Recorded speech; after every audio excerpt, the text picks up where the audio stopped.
on 99.3 Nigeria Info. 99.3 Nigeria Info. Good morning to you, Lagos. Welcome to the show. I'm Sheriff Quadry. And I'm Jimi. Disu. Good morning.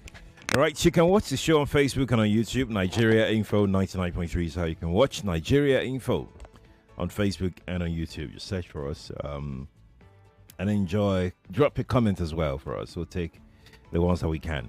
Let's start with the Vanguard, page 18, the editorial. That's where we're starting from.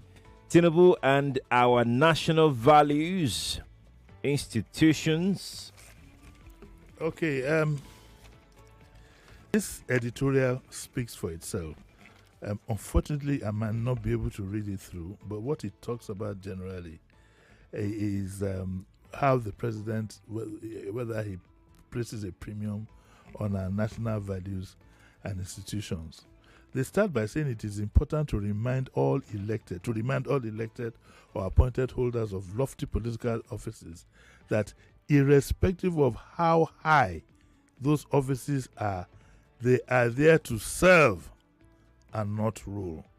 They're there to serve and rule. Nigeria is a republic, a democracy, and it is not a monarchy or any form of absolute dictatorship whereby the ruler and his courtiers do whatever they like without regard to consequence. So what has brought this about? I'm reading from the editorial. President Bola Tinubu has either proactively initiated or allowed to be initiated for him steps that tend to disregard the hallowed values and institutions of the nation. That he followed what appeared like due process in most of them hardly surfaces. Given that our democracy has virtually lost effective checks and balances built into the Constitution to prevent impunity. This is something we need to think about very quickly in this second year. The Vanguard reports that President Tinubu did not subject his desire to restore the colonial national anthem, Nigeria We Hail Thee, to public approval, which it should have done. You remember that I kept saying that the issue of the national anthem, two issues that I had a quarrel with. One, that the public were not invited in any manner to participate, and secondly, for us to go back to the national anthem that was given to us by our colonial masters. Anyway, and they say he merely railroaded it through the National Assembly, which blithely rubber-stamped it. Tomorrow, another adventurer can decide to revert to Arizo compatriots or compose a new one altogether. That is no way to treat national values or symbols. 2 years from now, we could have another president who says he doesn't want Nigeria to be healthy, he doesn't want Arizo compatriots. There's this, and one day we could have somebody who says that the national anthem should be on your mandate, we shall stand. It's possible. It might sound far-fetched, but possible, because the balances and checks are missing in our governance. Okay, and it talks about March 2024 when Tinubu accepted the unconscionable renaming, it had a name, of Abubakar Imam International Airport, Minna, to Bola Tinubu International Airport. This airport had its own name and significance. And the Vanguard says that this decision by Governor Umaru Bago of Niger State to cancel an honor, that's what it is, properly done to a revered indigene who was a distinguished journalist and writer, and transfer it to a visiting president, was widely condemned as being politically motivated. If Bago acted overzealously, couldn't the president and his handlers not have insisted on prudence? I'd like to refer you to today's papers. We're still in, I think we must be in day 15 or whatever of commissioning and whatever, full page, full front page coverage in the newspapers. And today is day 17 or so of commissioning one road or the other. If the minister, is wants to do all this in the name of eye service, couldn't the president say that no, we shouldn't be doing this? But let's go on. The latest act of questionable morality was the renaming of the Abuja International Conference Center, AICC, to Bola Ahmed Tinubu International Conference Center to mark its renovation. The AICC was constructed by the Babangida regime without naming it after him. In advanced countries from where we copied this tradition, state buildings, infrastructure, and institutions are named after people to honor their memories. Their memories. You don't name things whilst they're still alive, and inspire the people, especially the youth, to emulate their contributions to the growth of society. The real honor is being considered for such recognition after office or posthumously. And so they criticize that, and they end up by saying, and I want you to have this at the back of your mind, Nigeria is bigger than any of its citizens. All of its citizens, irrespective of what political office they hold. Why do we have weak men in leadership? Because I think we must admit we are weak people. A traditional ruler, I saw a video yesterday of a traditional ruler who said that in his own time, it's fresh, maybe about 2 years in the saddle, and said in his own time, people would pay to get what you call chieftaincy titles. This is a prominent traditional ruler in the Southwest. People pay, but rather than give him the money, that the tradition has been, you give the Oba and the chiefs money. Rather than give him money, you'll be given a project to develop. And I said to myself, I'm highly educated, and I said to myself, a chieftaincy title is an honor. Must it be for rich people only? The late Oni of Ife honored my uncle, the late Professor Akikugbe, for the contribution he made to maternal health, of whatever health it is, but the professor of medicine, during his tenure as a young man, decided to work in Ife instead of going to UCH or whatever.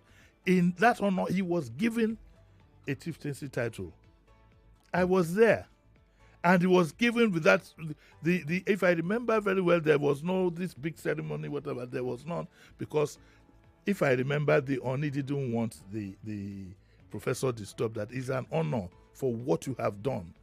To now have a traditional ruler who says that it will be paid for, even if not to him, but in the name of projects, it shows you the mindset. It shows you the mindset, and it's a wrong mindset. It's a wrong mindset. It's there. It's on video. He said you will pay for it, but you won't give him the money. And I know I don't. And it didn't make it any better or any worse, because the gentleman, before he became the Oba, was a very senior pastor in one of the biggest churches. So if you have us thinking in that manner, it means that our own mindset as a people has to be changed. We've gotten it wrong in many ways. We've gotten it wrong. We now worship, whether we like it or not, we want to admit it or not, the God we worship is the God of money. That's why somebody can tell you he's going to sell you an ATM. People fall for these things in hundreds, in thousands, in millions. People can tell you all kinds of stories. So as a people, if we don't change our thinking and our mindset, and who is going to do that for us, I honestly don't know. That is what because I would, I stood up here the other day when some gentleman was saying that he should be given a national award and added Wahab Dosumu's name to it. Wahab Dosumu is one of my mentors. He won't mind the national honor if it's bestowed on him, but it's not going to be begging anybody. If you beg for an honor, then it's no longer an honor. Do you get what I'm saying? So we are the ones who elect these people. We are the ones who tolerate them. Okay, we tend to live with it. Before daybreak now, the social media will be full of people with all kinds of logic. What is good, and what is bad is bad. There's no middle ground. There's no middle ground. There's no explanation. There's no actually involved. It is either good or bad. But we don't think like that. It's sad. Because there are things that have been done to the president. I would have thought he would have said, no, no, no. After all, we once had a governor in Lagos who was totally intolerant of that kind of nonsense. In fact, he was intolerant to the point that there were so many things he did that he didn't bother to quote and unquote commission. Look at what I would consider irresponsible spending of money. We are on day 17 in Abuja. Every day we are commissioning a road, or flag off, or this or that, wasting public money, wasting public time. Any day the president goes somewhere to commission anything, you can be sure that for that day, no work is going to be done in majority of the ministries that are tied to it. How can we continue to live like that? What's our possible implications of, being a people with weak principle? Let's put it that way. Not only weak principles, but with megalomania in our bloodstreams. That society will crash. Sheriff, that society will crash. Everybody now wants to be seen. We've been injected with this disease. Everybody wants to go to the social media to be seen. A traditional gets to one, ruler gets to one place. We are at 70. We have seen traditional rulers before. They go in with dignity, but not anymore. If it's not a trumpet, it's this, it's that. If you go to parties, you post it, you do it. Everybody now wants to believe that he or she must be seen. How can we develop a responsible society, with that kind of mindset? We have to imagine if two of us in this show alone, if one day decided that, okay, I want to outdo Sheriff, or Sheriff says I want to outdo Jimi Disu, the whole show will be in confusion. Some lackeys will lap it up. They will it will be entertainment for them. Let me give you a simple problem. This morning, when Kofi was on air and we had phone in, I found the same set of people always phoning in all the time. Most times they have nothing new to say. That's the kind of mentality that does not help any society. We don't know what to do with it. We don't know how to curtail it, but it's a problem. You run a show, person who phoned at 7 will phone at 9, will phone at 11, just so that his or her own voice is the only voice. And now they also want to show familiarity. That gives me a headache. Just this morning I was saying it. I was talking to somebody early this morning, 5:30, that how are we going to do this? It's a Nigerian mindset. And it is not going to help this country. I came to analyze. I didn't come to lecture. No, but these things have to be said. I know. Yeah, These things have to be said. Let me take this comment very quickly. This one is where is it again? I saw it earlier. Can't find it again. Okay, this is it here. Adeni Jawando says this is where strong institutions are needed to check some of these excesses. Unfortunately, most of our institutions are dead. In US, institutions are challenging Trump's decisions and rules. Interesting. Let's go take our next story. Vanguard is on page 5 of the Vanguard. Benue, displaced survivors cry out over poor feeding, living conditions. Well, that's the latest that we have. And it doesn't surprise anybody.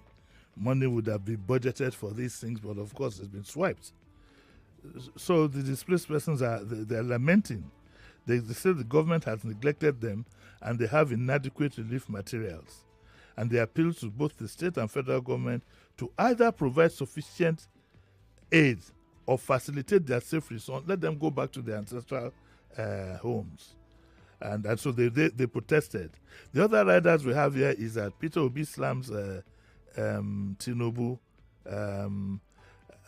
over alleged insensitivity. President's visit is a political show. Atiku, that's politics. Akume, it doesn't mean they are not correct, but it's politics. Akume directed to lead crisis committee. Tinubu doesn't make empty threats. Senator Yari. So that's the latest development we have there. But we have more disturbing news from that area, and Sheriff will read that. Okay. We're still in Benue. Benue massacre. Troops got faulty info on herders movement. CDS. That's it. I don't need to read any other thing.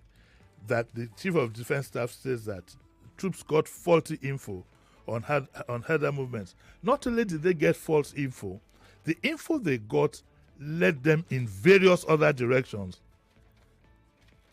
Apart from where the action was actually taking place. So it diverted their minds. That's complicity. That means there's complicity on the inside. You got intel that you headed in the wrong direction, meaning that there was problem in Sokotedo. Info you got told you that the problem is in Ota. That's exactly what happened. So we will sit back and see what will happen. It's too early to comment yet, but we want to sit back within a week. As we speak, as at this morning, I have no report. I have not seen any report that says anybody has been arrested. I have not seen any report that says anybody individually has been indicted. I have not seen any report that says anybody has been fired or changed or relieved of his position. But we will wait and see. Okay, we will wait and see. And it says that informants even provided accommodation for the attackers, gave them food, and even gave them women. Got some makuna to keep them company. And it says all security apparatus has been activated to arrest the criminals after the president's directive, with the whole world heard. Are you with me? I was going to ask. I was just waiting. The whole world heard the directive, so it has now been activated, and we hope that the criminals will be where we thought they would always be. I wanted to ask whether you're thinking what I'm thinking, that the president's name calling the other day, could it have been responsible for what the CDS is saying now? Because I remember immediately that incident happened, people started protesting, and the police came out to say that people protesting should allow the security people that they're already after on the trail of the herders. Now, the reason he is saying we've not gotten any name is that they were on their trail, but then they got wrong information. Wrong information. From who? From who, exactly? We have those saddled with intel. Yes, of course. We have government functionaries saddled with providing intel. So who provided this? Apparently, there's conspiracy on the inside. I mean, that was a given. And if you needed any more proof, there it is. What a day. Oh, today is Friday. Today is Friday. I have to wish my auntie, sorry, Sherry. Yes, sir. I startled you. I have to wish my auntie happy birthday. My the only surviving sibling of my dad. Oh. She's 90 today. I'm under my family. Wow. Which means that if I were to follow her, you still have me for another 20 years. I would love that. I don't know. I would love that. Alaja Latifa Tagoro, happy birthday, auntie. Of course, JJ Mus, you will see me soon. Anytime from now, I'll be there. Happy birthday. And to my cousins, her sons, Tunji, Dapo, it will be nice to see you. She's 90. And she's still fit. Her husband died, I think it was last year. Her husband is this my auntie who Governor Ambode disturbed on the... oh, yes. Oh, I remember the story. I fought so much. I remember the story. Yes, but I fought so much. But wow, happy birthday, man. Happy birthday, man. So you're invited. And even though she's anywhere there's a even though she's an Allah fan, all these things, but we have a frozen. No, we won't do that. Grandma, we will not do that. Yeah, we will not do anything. She knows. My late uncle had one of the biggest bars in his sitting room. He had a nice, well-stocked bar. And something that you could bear.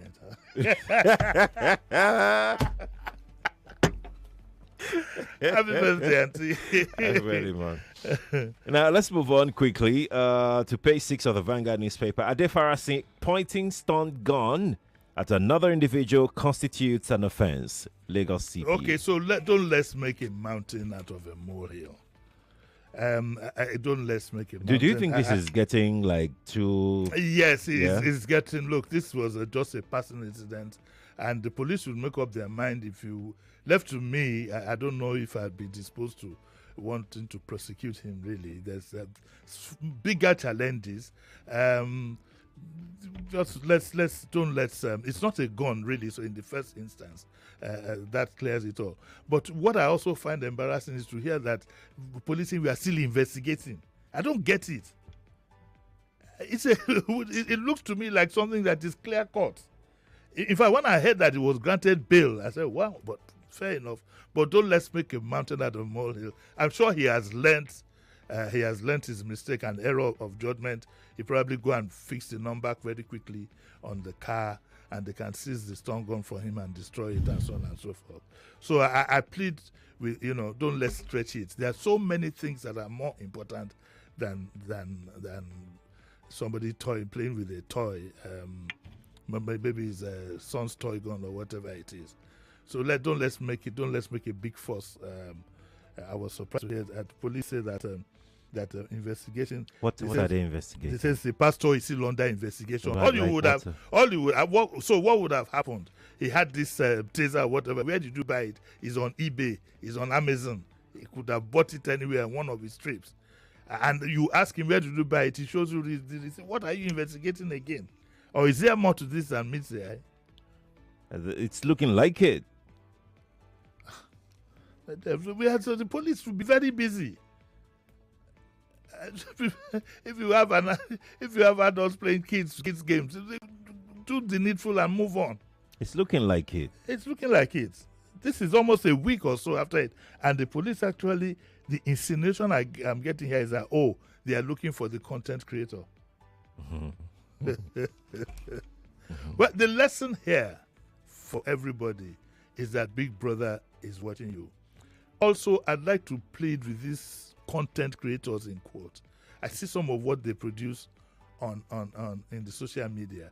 One day, one of you is going to get into real big trouble. There is one, for example, that goes around baiting people's wives and embarrassing them. He doesn't know what he's toying with. He doesn't know what he's toying with. You see, people go into these things, they think it's business as usual. They think, it's my right. It's not your right.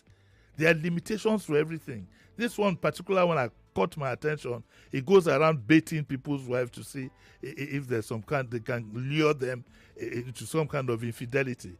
You are playing a very dangerous game. Very, very dangerous game. One lawsuit against you will shut you down forever. So all of us need to be very, very careful. We need to be how we handle people's things. In the name of skit and what? People's camper. Somebody is going to jump one day into a well. Then you will know what you're doing. There was a situation that happened that led to somebody's death. Yes, one POS operator lady, Yes. She entered a keke, and then the keke guy wanted to do a prank, and the passenger and the girl looked like everything that I've worked for in my life, and she jumped, and that was it. She died.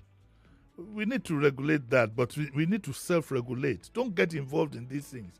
You better be careful. Anybody who pranks me and I have a heart attack, my hospital is St. Thomas's in the UK, so you better have enough money on you. You better. First class ticket. In fact, I want an air ambulance. Ambulance, that's how you will not have a choice now. You have a choice. But seriously, I can understand you guys want to make money, but you need to be very, very careful and responsible, please. Right, indeed. Now, let's take this front page editorial here. I spoke about it this morning. Yes. President Tinubu commissions newly constructed Life Camp Road to Ring Road 3 today. The president wants him to leave what he's doing and come and commission a road. And look at it. This is a lot of money. Mm-hmm. It's been going on for 2 weeks, and welcomes His Excellency to the commissioning of the newly constructed Editorial Road, Obafemi Awolowo away from Life Camp to Ring Road. Look at it, Sheriff. This is what you're going to get the president to leave his table to come and so-called commission. This commissioning, if you can explain it, I wonder what you think of this so-called flag off. Where did we get all these things from? Why has megalomania kind of crept into governance in this country? Our own creation. What's the time? Nancy, Okay. take him. I should go. We can take. No, we Let can't. me go. Let me go. I Let can't. Me go. Let me go. Yes, we can't. Wait first. Let me go. Let me go. My Let's just look at my fufu this. is getting cold. Let's just look at this metro stuff. Okay. Yes. Last man accused of covering up 70 million excavator theft at Lagos Yard. Lagos State government explains why the Agege abattoir was shot. Mm-hmm. Lagos church fence collapses, kills bricklayer, and what else is there? Ex-convicts to face trial for vandalizing Lagos Park fence. Sanwo-Olu's wife leads campaign against drug abuse. Lagos State government sensitizes stakeholders to urban agriculture. Housing, Lagos moves to housing. Lagos moves to regulate agency charges. Those realtors and whatever, listen carefully. To tackle the rising cost of housing transactions, the Real Estate Agency Authority has partnered with the 57 local governments and development areas. It says it's to regulate agency and legal fees charged by real estate practitioners. It has become a scandal. It has become a racket. And everybody who has been fired in secretariat or in any big company will now tell you anytime you see them move into properties and saying, you know. I remember somebody said, I'm into oil and gas. I was selling kerosene and everybody is into properties, it's realtors. That it needs to be regulated. But the reality is this: for as long as you have a scarcity, this kind of charlatanism will continue to thrive. It's a situation of demand and supply. Indeed. We have to go now. Thank you so much, sir, for coming around. Lagos, thank you for tuning in as well. To our viewers online, thank you for watching. We appreciate you. But he's back at 9 for the digest at 9. What's coming up? Who's coming up? Wait now. Wait. Cool down. Okay. Cool. All right. Let's leave the room for coffee now. Morning to you.